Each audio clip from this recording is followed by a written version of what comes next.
Shabbat Shalom a todos, que o Eterno possa abençoar a vida de todos os nossos irmãos e irmãs que estão ouvindo este shiur. Mais uma vez estamos aqui às 10 horas da manhã, exatamente dia 12 de setembro de 2020. Nós estamos chegando à festividade muito esperada por todos aqueles que obedecem os mandamentos do Eterno, que é Rosh Hashanah, que é o cabeça do ano, né?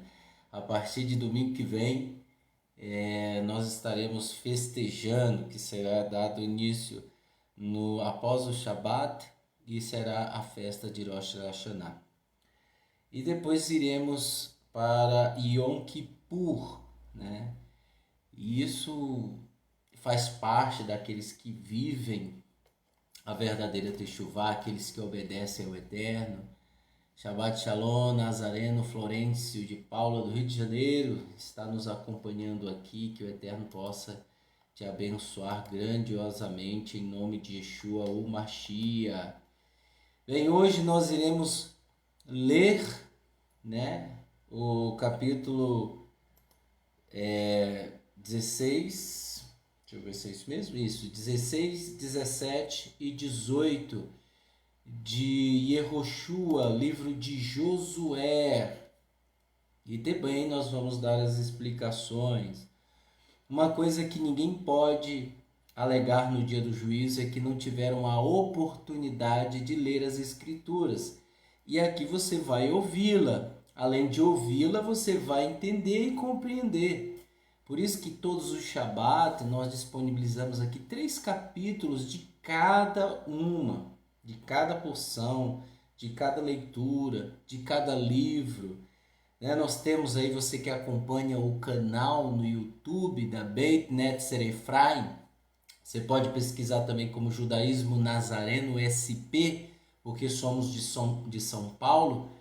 Você pode pesquisar no YouTube lá, se você se inscreva, e lá ele selecione a opção do sininho lá para que ele venha te avisar, o YouTube venha te avisar que nós disponibilizamos mais um vídeo. E também temos a página aqui, né, do Facebook, temos no Instagram. No Instagram nós estamos fazendo lives lá todos os domingos das 10 às 11 com o Moré Fábio Pires, né? E está sendo ótimo. Infelizmente é só 1 hora, mas em meio a essa 1 hora ali a gente esclarece muitas dúvidas, muitas pessoas perguntam, trazemos assuntos que as pessoas têm dúvidas e ali a gente fala um pouco sobre cada um deles. Bem, como de costume, nós vamos ler o capítulo 16, o capítulo 17 e o capítulo 18 e vamos dar a explicação.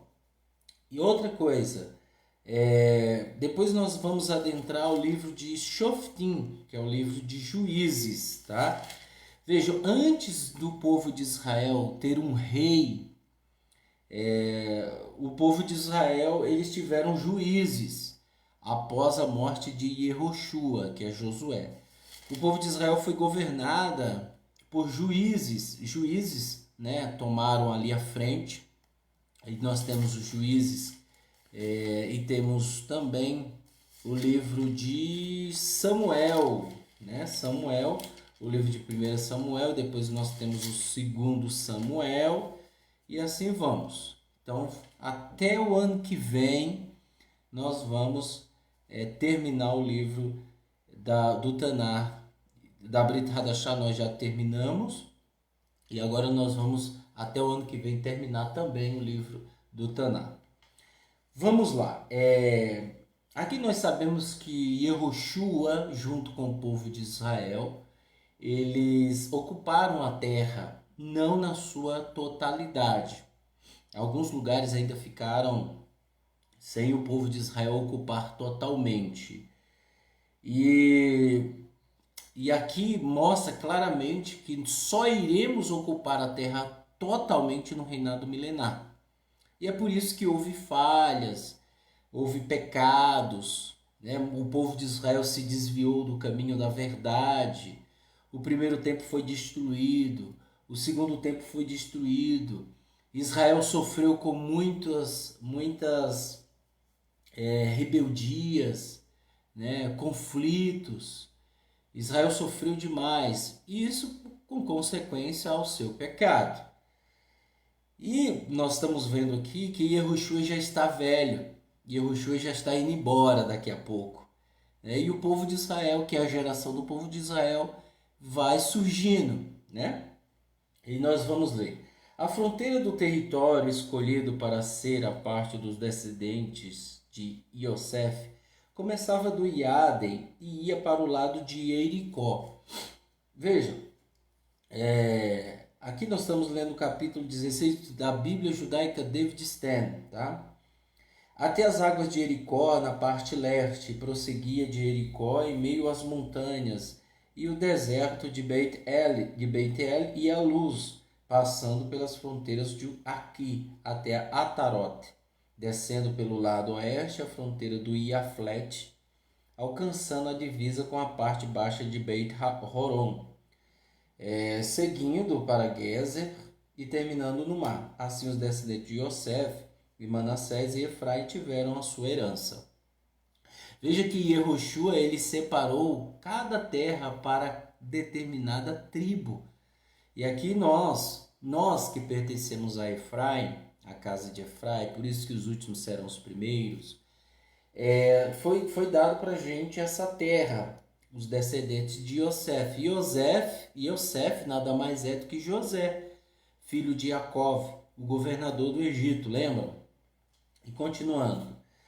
A fronteira dos descendentes de Efraim, segundo suas famílias, foi como segue. A parte leste da fronteira iniciava-se em Atrot, Adá, e ia até a parte alta de Beit-Horon. Estendia-se para a parte oeste, tendo Milquimetat no norte, próximo dos limites da parte leste, de Taonat-Shiló, e passando por ela, prosseguia para o leste de Yanohá. Descia de Yanohá até Atarote, até Naarar, estendendo-se para Jericó, e terminava no Iade. De Tapurar, a fronteira seguia para a parte oeste do Vadi, Canar, e seguia até o mar. Esta era a herança das tribos dos descendentes de Efraim segundo suas famílias, e com uma cidade separada para os descendentes de Efraim dentro do território para ser herança dos descendentes de Manassés. Todas as cidades em suas aldeias. Eles, porém, não expulsaram o povo do Quenani, habitantes de Gezer, de maneira que o povo do Quenani viveu junto com Efraim até os dias de hoje. Tá? Para você que está chegando agora, ou para você que está acompanhando agora, nós estamos lendo o livro de Josué. E estamos também explicando. Veja que mesmo Josué com o povo de Israel estando ocupando a terra, ainda ela não foi ocupada totalmente. Este foi o território escolhido por herança para a tribo de Manassés, pois ele era o primeiro filho de Yosef, assim como Maquiri foi o primeiro filho de Manassés, o pai de Gileade, porque ele foi um guerreiro, ele conquistou Gileade e Baxã. Assim também foram dadas terras para outros descendentes de Manassés, segundo suas famílias, descendentes de Aviezer, Eleque, Ariel, Shequem, Refé, Shimidá. Estes eram os descendentes homens de Manassés, segundo suas famílias. Parece que é cansativo, você está me ouvindo agora? Parece ser cansativo, as escrituras estão relatando coisas, cidades, heranças e etc. E só um minutinho aí, pessoal, deixa eu só ver aqui o que é. Só um minutinho. Ah, tá.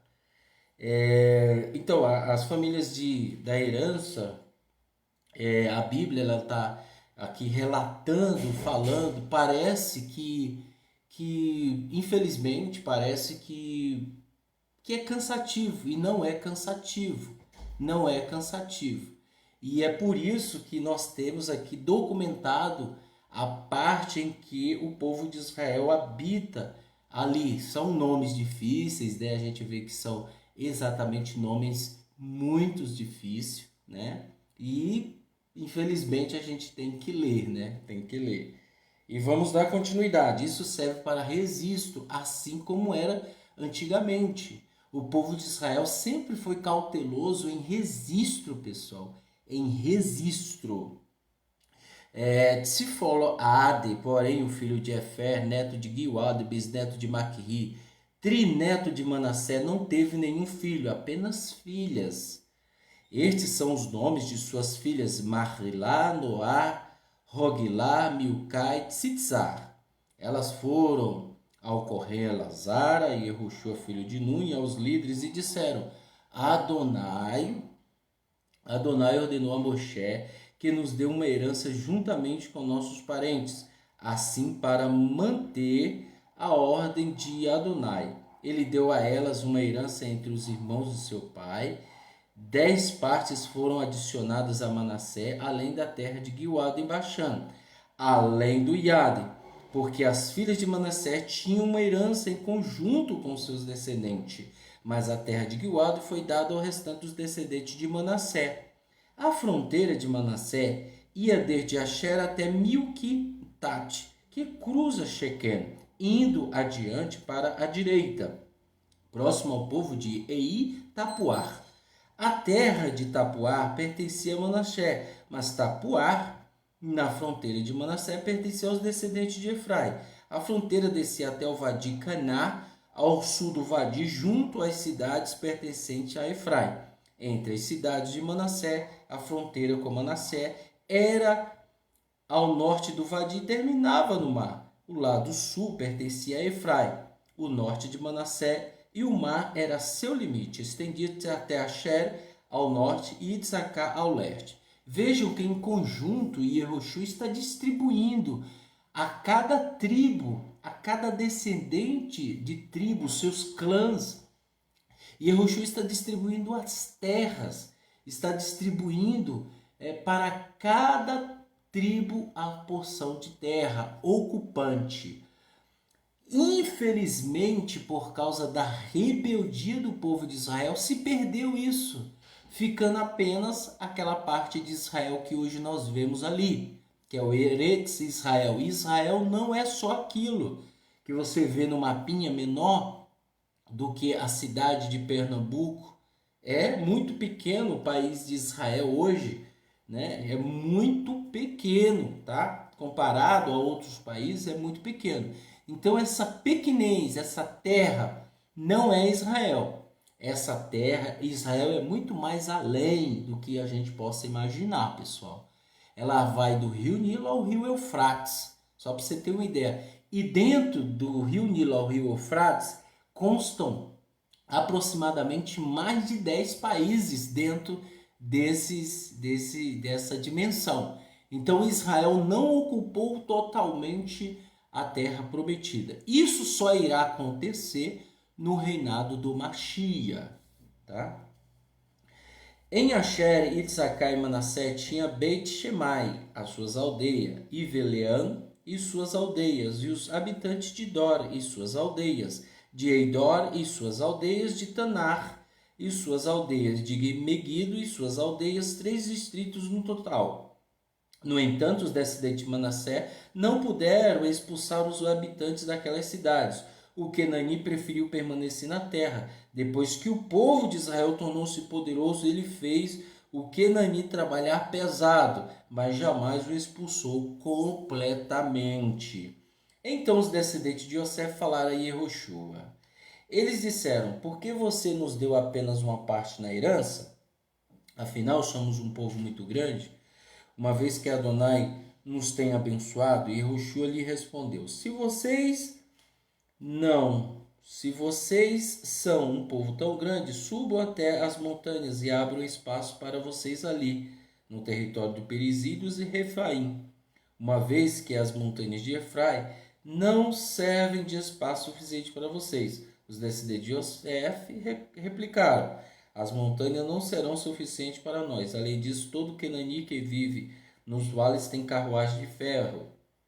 tanto de Beit-Shan e suas aldeias, quanto do vale de Israel. Então Yehoshua disse à casa de Yosef, a Efraim e Manassés: vocês são um povo grande, com muito poder. Não terão apenas uma porção, mas também os montes com vegetação serão de vocês.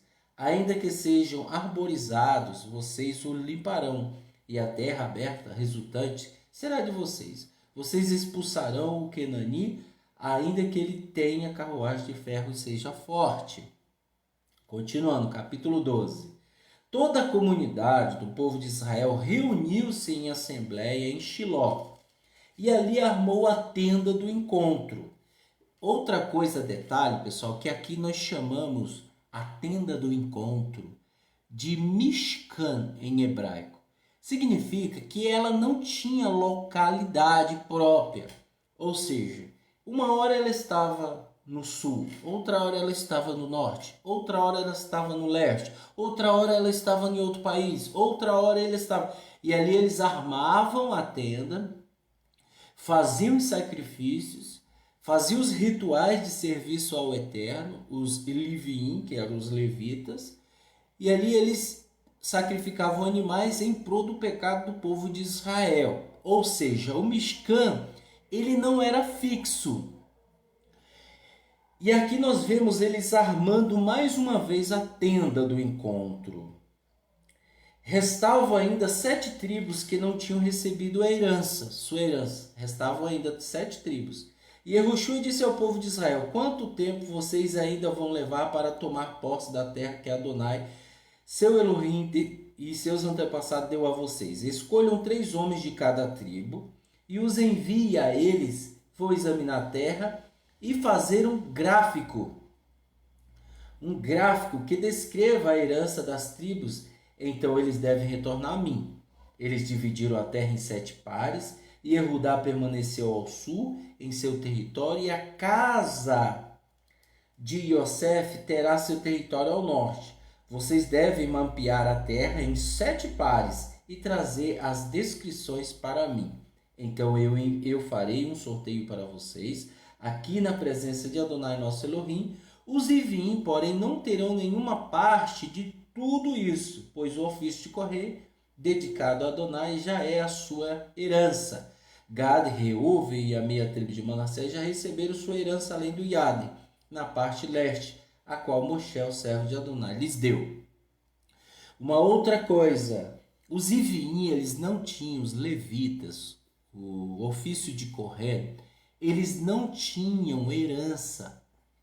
Eles trabalhavam exclusivamente para o serviço do Eterno. Cada um tinha o seu papel desempenhado.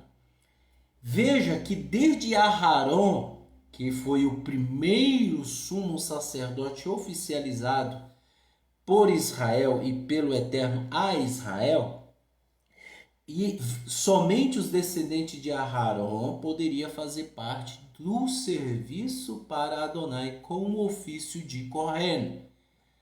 E eles não tinham herança nenhuma. Embora eles não passavam necessidades. Por quê? Porque eles trabalhavam e desempenhavam o papel para o Eterno. Eles não tinham trabalhos seculares. Shalom, Anilda Araújo, Shalom, Shabbat Shalom, que o Eterno abençoe. Nós estamos falando do livro de Yehoshua. Então os leviins, os sacerdotes, os sumos sacerdotes, eles não tinham trabalhos seculares. Eles eram designados especialmente para o serviço do Eterno.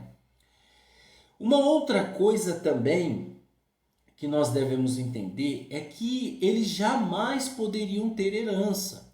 Eles jamais poderiam ter um trabalho secular, os Ivim. Eles não poderiam. Quando nós chegamos ali na época de Yeshua, o templo já era físico, por isso chamamos de Beit Hamikdash. Ele já era fixo, feito e construído por Shilomon, que era Salomão.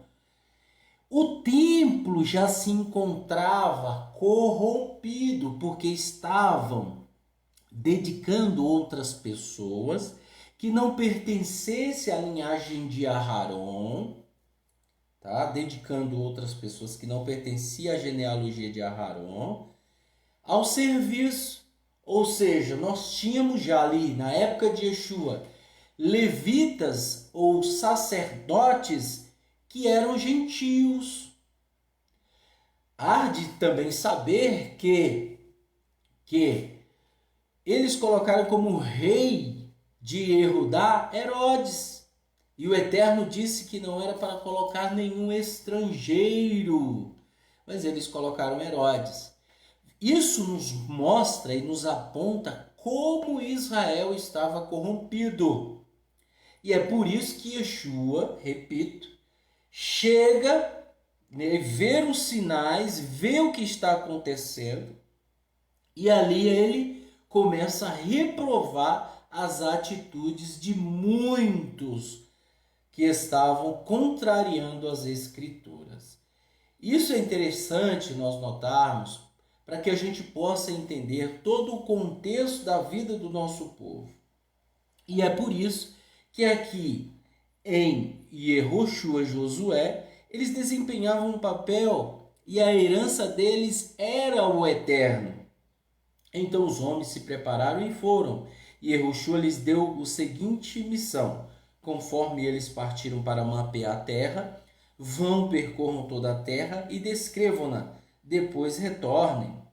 E eu vou sortear para vocês aqui, diante de Adonai em Shiló.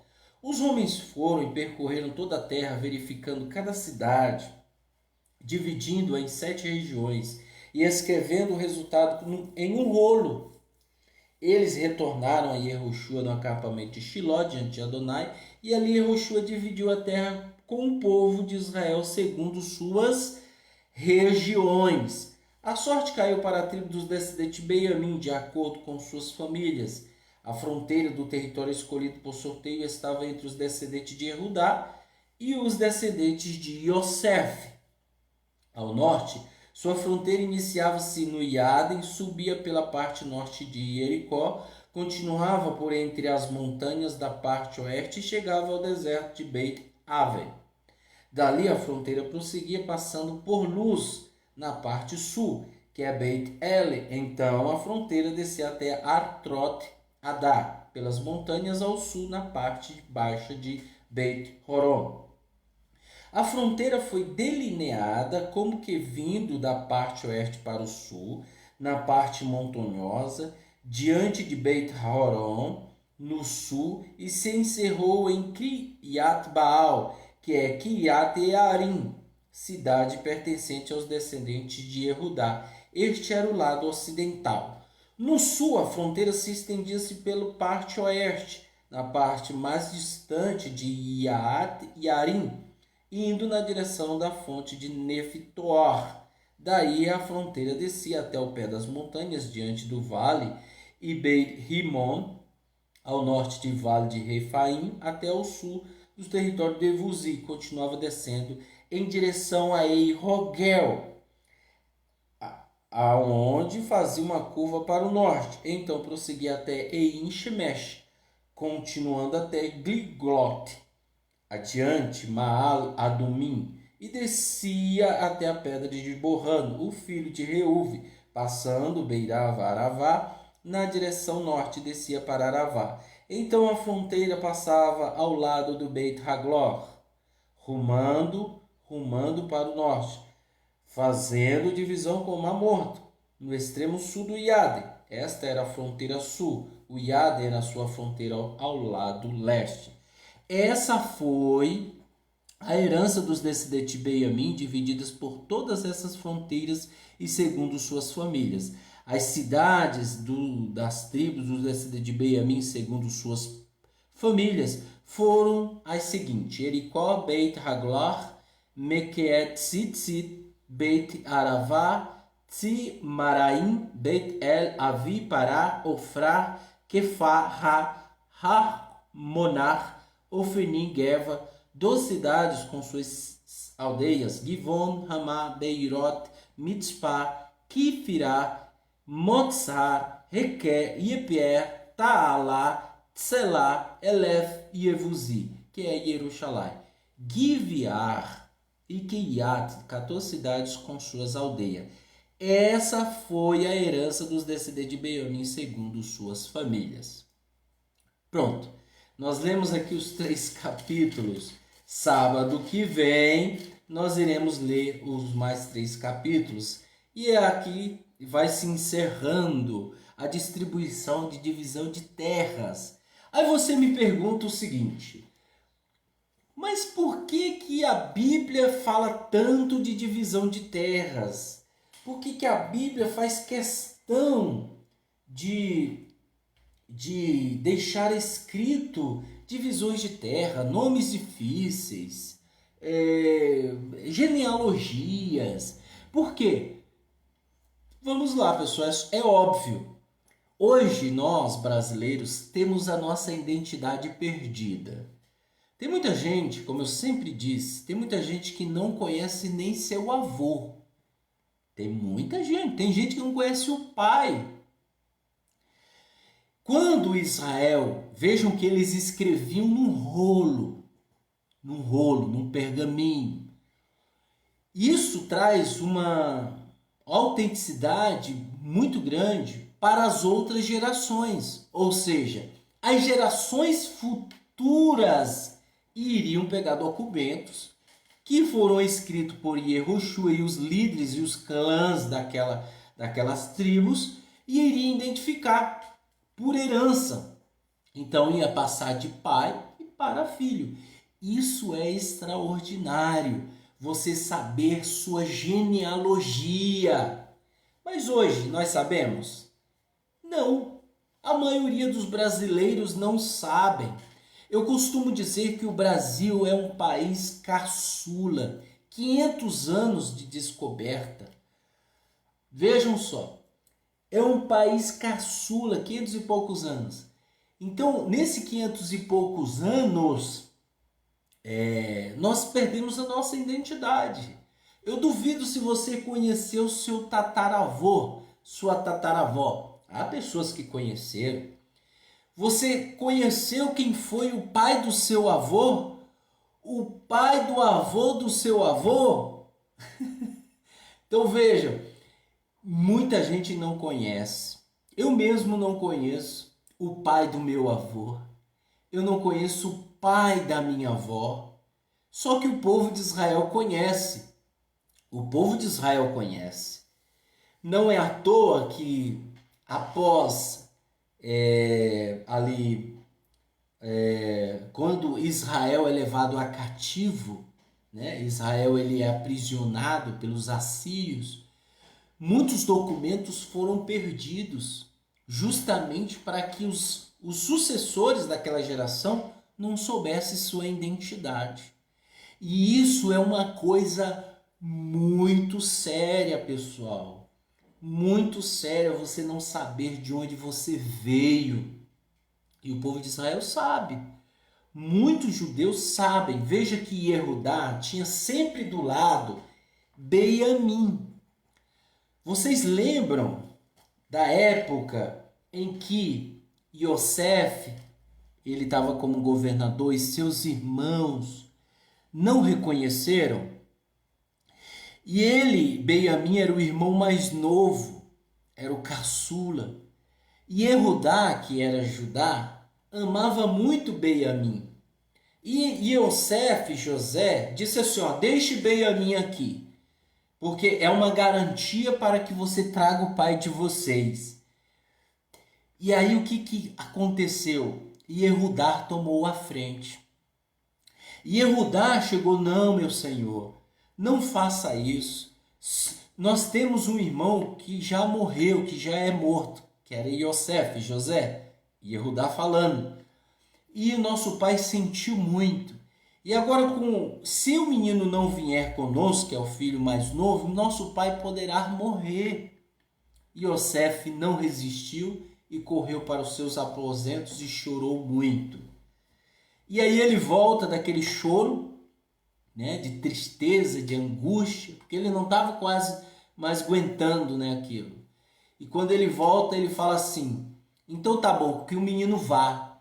Então Yehudá sempre teve Benjamim do lado. Todas as divisões que vocês vão ver, desde as escrituras no total ali, Yehudá está sempre com Benjamim. Sempre com Benjamim. O nosso estudo, o Nilda Araújo, nosso estudo começa todos os Shabat às 9 horas. E todas as sextas-feiras às 8 horas. Sexta-feira nós escolhemos um tema e abordamos aquele tema, tá? E no Shabat nós fazemos a leitura do Taná, das Sagradas Escrituras. Nós estamos lendo o livro de Yehoshua, capítulo 16, 17 e 18. Então Yehudá, que é Judá, ele sempre se coloca para salvar seus irmãos. Mesmo na época ali, Yehudá e Benjamim estão juntos. E Israel, as 11 tribos, digamos assim, as 10 tribos, elas estão no... Por isso que você sempre vai ver rei de Israel, rei de Yehudá. Nas escrituras você sempre vai ouvir rei de Israel, rei de Yehudá. Por quê? Porque eles não se davam bem. Judá se dedicou muito ao esforço e à leitura das escrituras, a ponto de se tornar alguns judeus legalistas, né? Distorcendo as escrituras. E essa época de Yeshua, a maioria estava corrompido. Os levitas estavam corrompidos. O povo de Israel estava dividido na época de Yeshua. E é por isso que Yeshua disse: ide especialmente as ovelhas perdidas da casa de Israel. Não vão aos gentios ainda, não vão. Não vão, vão primeiro as ovelhas perdidas. Quem são? Aqueles 70 que foram enviados, eles sabiam quem eram as ovelhas perdidas da casa de Israel. Ou seja, quando ele chegasse na casa de alguém, batendo palma, ou dizendo Shalom Aleichem, as pessoas recebiam, as pessoas não estavam mais indo, o povo de Israel não estava mais indo em sinagoga, porque as sinagogas já estavam corrompidas. As pessoas não estavam indo mais no templo. Por isso que é chamado ovelhas perdidas da casa de Israel.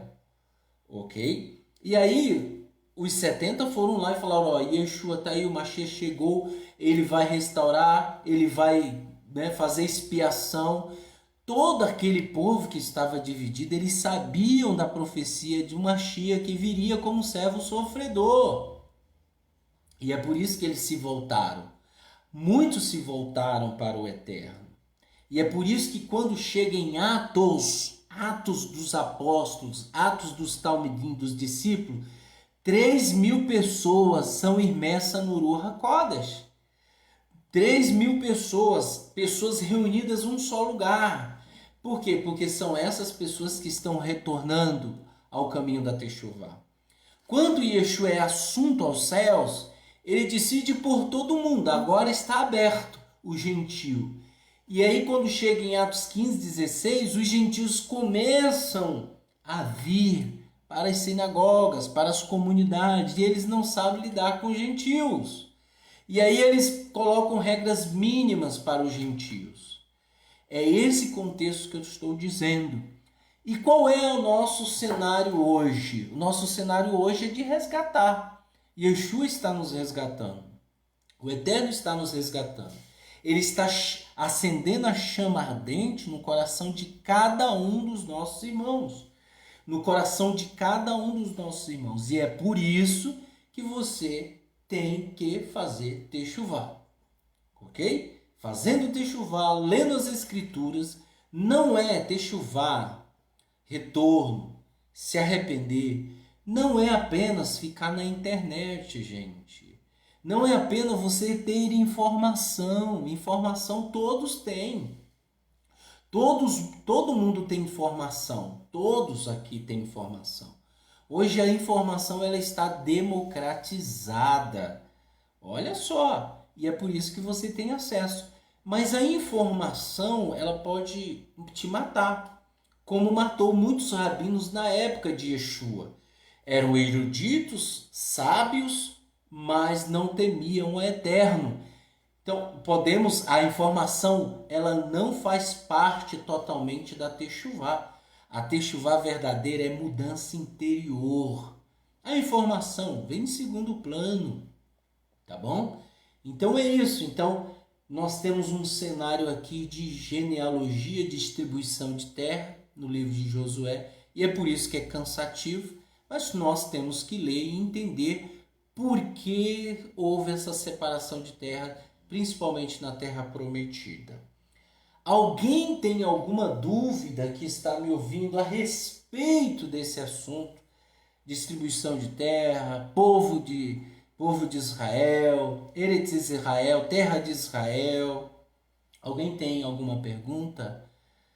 Eiris Mainer Santos Neves, Shabbat Shalom, que o Eterno te abençoe. Esdras Victor, Anilda Araújo e o Nazareno Florencio de Paula, que o Eterno abençoe a todos, em nome de Yeshua. Bem, é esse aqui o que as escrituras falam sobre distribuição de terra. E ali na época de Yeshua, como eu disse, o cenário é outro. Já se passou mais de 2000 anos e o cenário é outro. Então, cada tempo traz o seu significado. Cada situação traz o seu resultado. Então, é interessante nós notarmos isso e aprendermos sobre isso. Tá bom, pessoal? Que o Eterno abençoe a todos em nome de Yeshua Mashiach. Que o Eterno possa emanar Shalom sobre o seu coração. E aqui ficamos com mais um shiur em nome de Yeshua Mashiach, Beshem Yeshua Mashiach. Amém.